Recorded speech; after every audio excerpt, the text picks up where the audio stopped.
Shri Brahmana uvacha vedaham asura shreshta bhavan nan varya samataha iho paramayon rinam padan yadyatma chakshusha. Saintly Brahman said, O best of the Asuras, Prahlad Maharaj, who are recognized by advanced and civilized men, you are aware of the different stages of life because of your inherent transcendental eyes, with which you can see a man's character, and thus know clearly the results of acceptance and rejection of things as they are.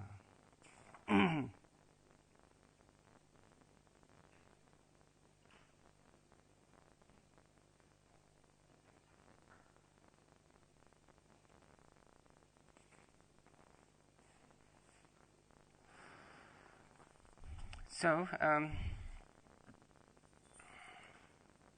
wonderful section, this, of the Bhagavatam.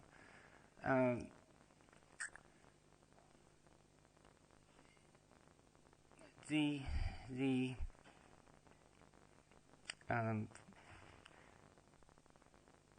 main issue that I see going on in this section is that you can't judge a book by its cover. And it's interesting that both this Avaduta Brahman and Prahlad Maharaj are able to recognize each other for who they are. And it's ironic, on the one hand you have Prahlad Maharaj, who is the king and is in all likelihood, regaled in all sorts of stately attire.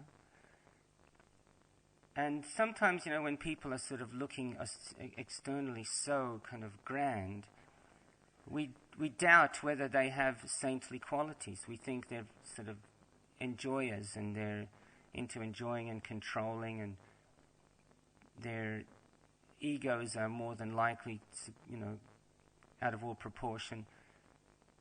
So appearances can be very deceiving, because Prahlad Maharaj isn't like that at all. Prahlad Maharaj is just completely pure and saintly. And on the other hand, you have this person who's dressed and appears almost in an opposite light. He's just lying on the ground, not clean, hardly wearing any clothes, and yet he's also very pure and saintly in both cases. And they're able to recognize that in each other because of their transcendental vision.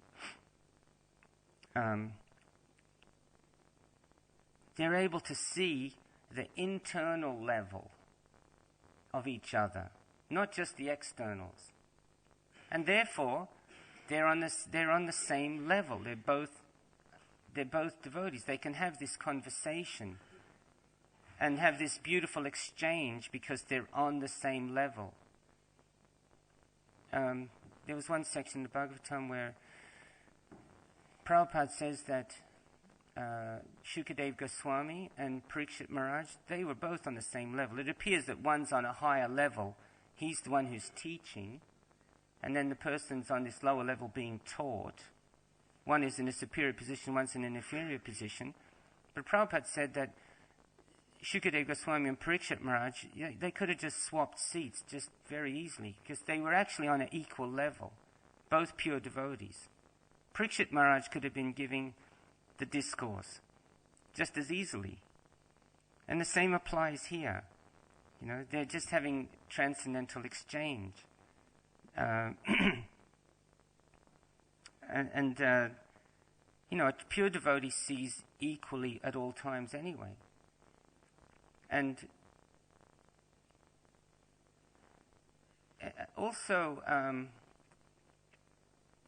when Bhagadatta gave the class last time, and we were talking a little bit about the whole phenomenon of giving class and the quality of the listening, the quality of the speaking. Of course, for there to be conception of knowledge, of Krishna, of the truth, Krishna is the truth, for there to be conception of Krishna, there must be the qualified speaker and the qualified hearer. So in one sense, when there is qualification on both sides, it really doesn't make any difference who's sitting here.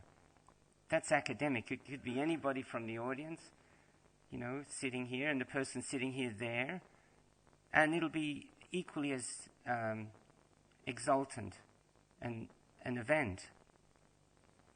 But somebody's got to sit here and somebody's got to sit there. So in this case, we see Prahlad Maharaj is. Hang on.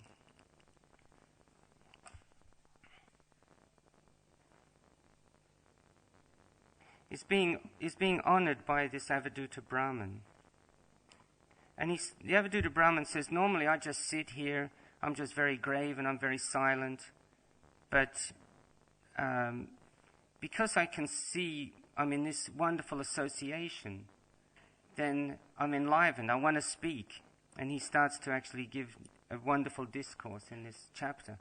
In many, many places in the Bhagavatam, this thing of you can't judge a book by the cover is going on. In so many places, just as in we see Vamanadev appeared as a little dwarf Brahmin, and Bali Maharaj just took him at face value. Shukracharya, Bali Maharaj's spiritual master, could see that there was something behind the appearance, and he didn't, because he's the spiritual master of the demons, he didn't trust Vamanadev. He was able to see that internal level, but he's a very fruitive person. So he was seeing in such a way that wasn't really benefiting him. He was wanting to deny reciprocating with Krishna. And Jad Bharat appeared as, actually somebody who was mentally retarded. But then, given the opportunity, when he spoke with King Rahugana, it was just totally speaking the absolute truth. Krishna, who was the absolute truth. And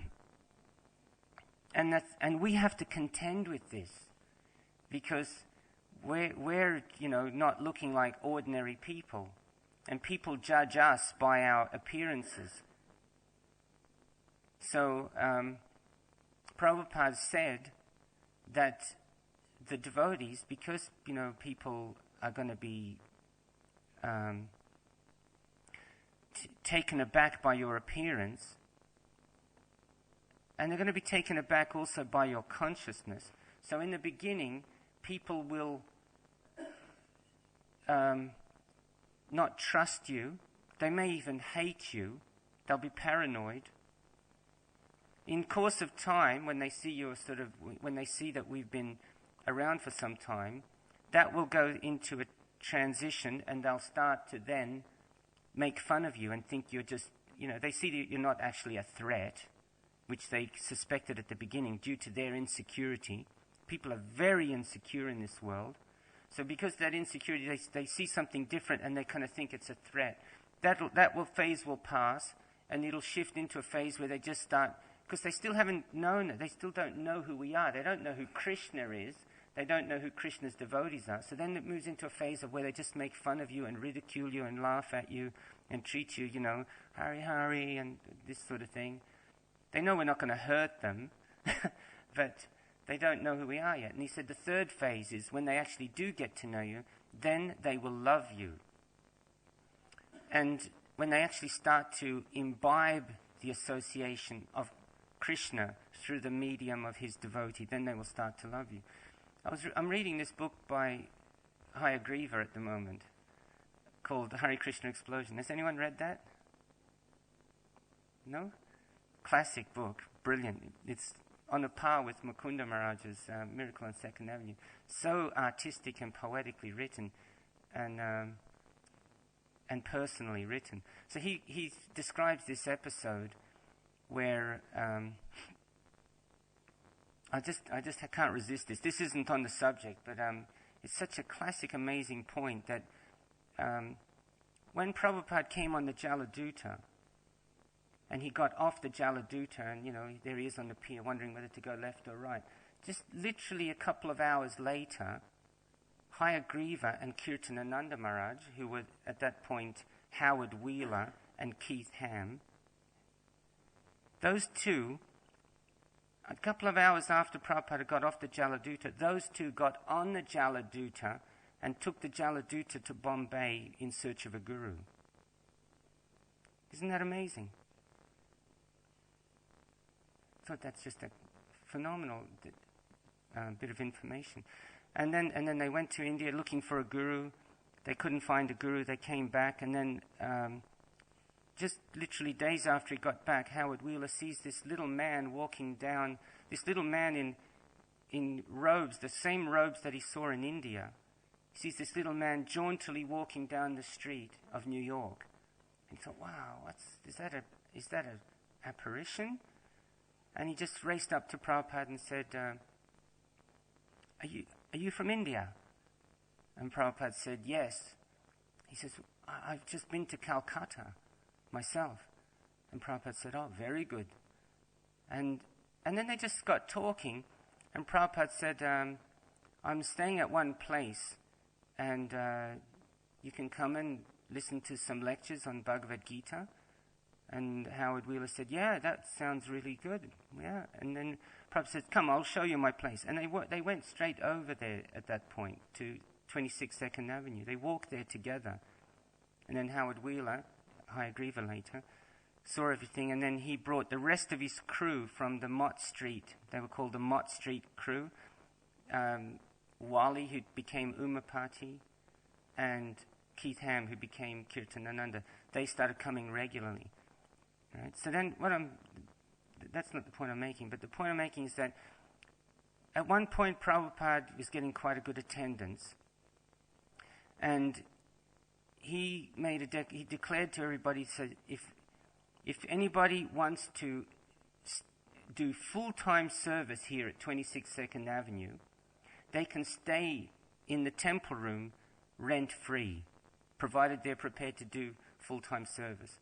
So instantly Keith Ham, Kirtanananda, was the first, okay, and he just moved out of Mott Street, he moved straight in. And he's so fired up that he instantly started, he just wanted to be a devotee, so he started to wear the robes. And at that point, nobody else was wearing a dhoti and kurta except Prabhupada. Everyone else was a little kind of nervous. Even though it's the hippie era, people are wearing all sorts of outrageous clothes. This is more than just outrageous. Because this is kind of declaring you to be some kind of member of a sort of unknown sect. So, hippies, you see a hippie, it's just boring to see a hippie, just another guy with flowers in their hair and patched up jeans, and, it's just quite mundane. Everyone's doing it because they're just following the leader. So Keith Ham, he started to wear a dhoti and tilak and kurta, and he was just going around his daily business doing that. And the others were watching the reaction, and he was getting a lot of reaction from people, And once he'd moved into the temple, Keith Ham decided, I'm going to go down to the welfare department and try and get some government money to sort of help me sort of stay there. I'll tell them some story or another, try and get some, because they don't have a social welfare system like we do in England, as developed as we do in England. So he went down there, and because he was wearing his dhoti and kurta and tilak, they thought he was a nutcase. They thought he was a total nutter. He didn't even get to sort of like make his application. They just put him into a psychiatric ward. He was put into Bellevue Psychiatric Ward. This is, and he was there for weeks. And Hayagriva and Wali, Umapati, his old buddies from Mott Street, every day. There was only a 1-hour visiting period between 1 and 2. That was the only time anyone could visit these people in the psychiatric ward. So they'd come between 1 and 2, bring the news of what's going on at the storefront, and bring him chapatis and dal and a bit of sabji. And that went on for weeks. And Prabhupada said, what's he doing there? Why doesn't he just come back to the temple? And Hayagriva said, they won't release him, Prabhupada. They think he's actually insane. They think he's crazy. And that was the point, right at that point, is when Prabhupada wrote that essay called Who's Crazy? Right? Because that's the question. Who's crazy? Is Kirtanananda crazy, or are the people who put him in there crazy? So, Kirtanananda, at one point, he was desperate to get out. And they said to him, the only way you can get out is if one of your parents sign a form and take custody of you. And Hayagriva said, why don't you just ring up your dad and get him to sign the form? It's simple. And then it turns out that Kirtanananda's father is a Southern Baptist preacher. And those ones, they're the ones who are really, you're going to burn in hell, and that type of thing. Really full-on, hardcore kind of characters. And his father just point-blank refused, because his father said to him, he said, no. He said, your leader is the Antichrist. I'm not signing you out so you can go back to the Antichrist.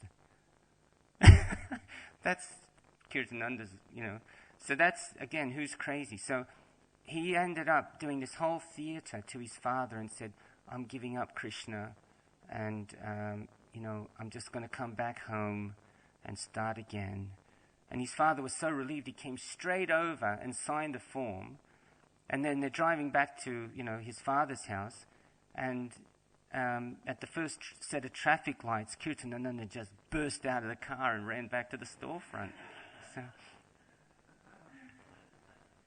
otherwise he wouldn't have gotten out. But this is judging the book by the cover, by sort of. We have to be very careful about doing that. It's, like the Sankirtan devotees know that the most unlikely people take books. And, you just don't know who you're dealing with, just from externals. And I was thinking, why is it that some people have access to the internal level and others don't? Why is it that these people at the welfare department couldn't see Keith Ham at that point is a sincere, very sincere person, and striving to be a good, not just a good, but a transcendental person. Why couldn't they see that internal level? And why is it that Prahlad Maharaj can just straight away see the internal level of this person who's just lying on the street? Other people would think, oh boy, let's, get away from here. Who knows what that guy's going to do? Other people with their insecurity are going to sort of just veer away. And the Avadhuta Brahman can see the internal level of Prahlad Maharaj. What is it that allows one to see the internal level? It just struck me this morning that what it is love. If you have love for Krishna, and then you have understanding of, that Krishna.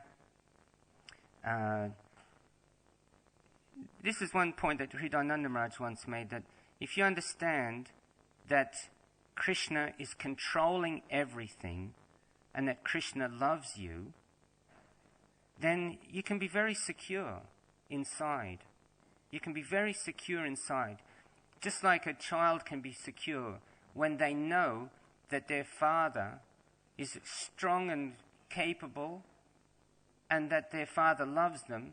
That kid knows that my dad's not going to let anything harm me. And therefore that kid can get on with the business of exploring the world and learning. And similarly for us, if we know Krishna is who he is, Supreme Controller, and that Krishna loves us, if we're not insecure about that Krishna loves us, we're secure about that, then we can get on with exploring the world, and we can actually start to unlock the internal level. Hang in there until the internal level starts to manifest. Just one very quick example is in Stevenage. I went with Nara on Saturday to Stevenage, and I met this guy. He looked a bit rough, he had he was unshaven, and he looked very kind of morose kind of character. And he's trudging down the street. And I'm wondering, okay, well anyway, Krishna's sending him next, so I'll see how we get on. And I stopped him, and it turned out such an amazing exchange. I told you a little bit about him. Just such a far-out guy. It turned out that he'd had 10 years. He'd had 10 years of a nervous breakdown. For 10 years, he said, I was actually going through a very traumatic period where I was going through a nervous breakdown. He says, I was totally paranoid. He says, everyone I met, I thought was out to sort of like do me in, was going to exploit me, was going to cheat me. And then he said, but I can see in your eyes that you're different. You're okay. And I said to him, well, you caught me on a good day today, and just as a joke. And then he smiled, and we kept talking. He said, he said, when I was in the middle of my nervous breakdown, I realized that I have to call on God to help me. There's no one else going to help me. And so, as I did that, slowly I started to lose my paranoia. My paranoia started to and I started to see things a little bit more clearly, who's friend and who's enemy. And he said, whenever I started to get these realizations, I would thank God. And whenever I said the right thing, I would thank God for that. And whenever I would do something that was the right thing, I would thank God every time. And I said to him, that's really great. I said, that's gratitude. Gratitude means that, if somebody does me a favor, and then, or if I do somebody a favor, let's put it this way, I said to him, I remember now, I said, if I do somebody a favor, and I see that they really appreciate it, that's a loving exchange, that's a reciprocation. And then I'm happy to sort of do them a favor again. I'm looking forward to, I'll start to go out of my way to try and do them another favor because I know they appreciate it. And that's what we all want, is loving exchanges. And he said, yeah. And then he said, it's amazing that I met you because I'm from Hitching. I never come to Stevenage. And I just didn't know, I don't know why I came here today, and I think now that I came here to meet you. I said, that's really nice of you to say that. And then somewhere in there I said, are you a vegetarian? And he said, wow. He says, I'm just about to become one. It's been working me over all this time whether I should eat meat or not. And he said, I'm just about to become one. So then I gave him the higher taste. And I said to him about, I was saying to him about how, when you're saying thank you to God and when you hearing God instruct you.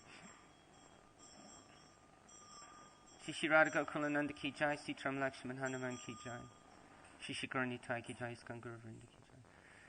And when you're hearing God instruct you, what's happening, I said to him, is that by that connection and by that association, you're becoming purified. Just because you called out to God at that time when you was in your dark time, you allowed the light to enter and you started to become purified. And because God is absolute and God is pure, just by that connection, you're becoming purified. And he accepted that fully, and it was just a wonderful exchange, a very unlikely person. And so this, thing about purification, I've been just reading in the second canto just the last few days. Krishna's talking about purification and how it's the ability. keep in mind this point about Krishna's controlling everything and Krishna loves you. Keep that in mind on one hand. And on the other hand, it's the acceptance of Krishna's inconceivable plan. That Krishna has a purpose for putting us in different situations. And they can be situations of tribulation and situations that are unpleasant. Because really, when you think about it, by definition, purification, there's some inconvenience or there's some difficulty involved in purification. But in here, Prabhupada is saying that a devotee looks upon. Does he say purification or tribulation? Just a moment.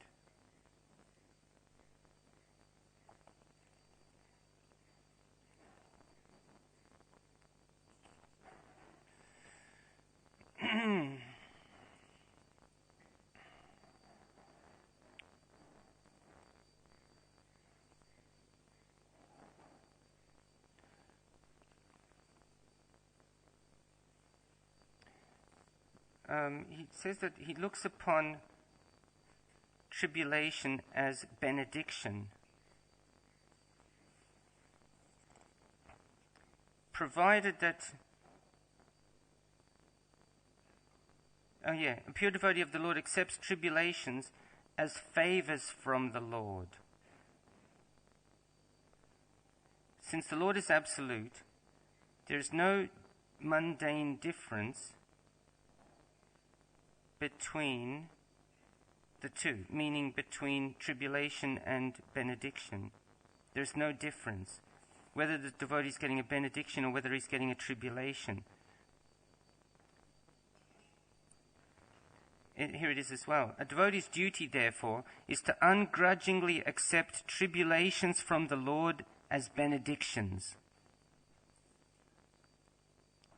This is quite profound. This is quite profound. And this is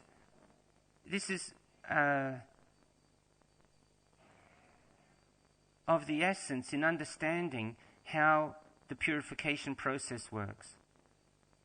Because sometimes devotees don't accept tribulations and difficulties as benedictions. They don't accept it as purification. They sometimes, there's this thing that, life's not fair, and there's a very material payoff when you don't see things as the plan of the Lord. You can sort of see things that, this devotee offended me, this was unfair, this is, it's not reasonable, I don't deserve this, I've been victimized, I've been treated bad, and we don't see it as being Krishna's plan and as Krishna's blessing in order to facilitate our purification. There is a purpose. When it says that it's the inconceivable plan of Krishna, right, it's only inconceivable until we become purified to actually see it, to see what the purpose was. You see? So while we're getting purified, we may not see the plan, but if we trust that Krishna loves us and trust that Krishna has a plan and has a purpose, then we can not have this negative reaction to the tribulation. That's what Bhishma was saying to Yudhisthira. Yudhisthira is lamenting and saying, it's because of me all these people got killed. I feel so bad about myself. And he's saying, don't feel bad about yourself. You have acted according to three principles, basically Guru, Sadhu and Shastra, at all times. You have been acting according to these three principles. So therefore, there's nothing to lament. Because as long as you act according to Guru, Sadhu and Shastra, it means that Krishna's plan is unfolding. There's nothing to lament in the unfolding of Krishna's plan. There's no better plan. There's nothing more auspicious. So just let it unfold. Don't fight.